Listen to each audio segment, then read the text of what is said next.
एक दिन मुझे कॉल आई और वो मुझसे कहने लगी कि मुझे चाय बनानी आ गई है, क्या तुम मेरे हाथ की बनी चाय नहीं पियोगे।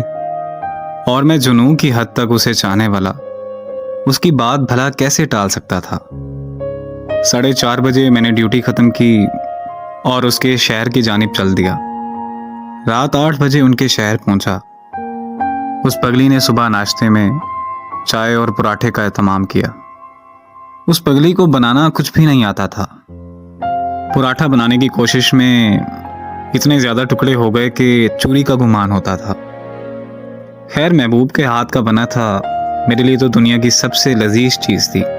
और चाय भी बहुत कमाल की बनी, बहुत ही आला जायका था जो मैं कभी नहीं भूल पाऊंगा।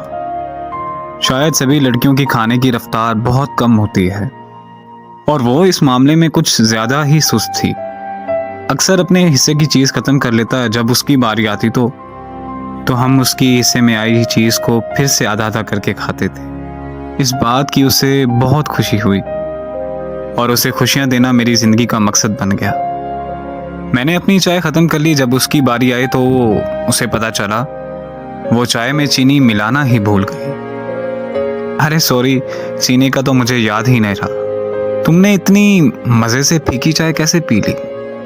उसको बिछड़े आज कई बरस बीत गए। मैं जब भी कहीं मेहमान के यहाँ जाता हूँ तो मेजबान पूछता है चाय या बोतल, तो मेरे कानों में एक आवाज सी गूंजती है, मुझे चाय बनानी आ गई है, क्या तुम मेरे हाथ की बनी चाय नहीं पियोगे?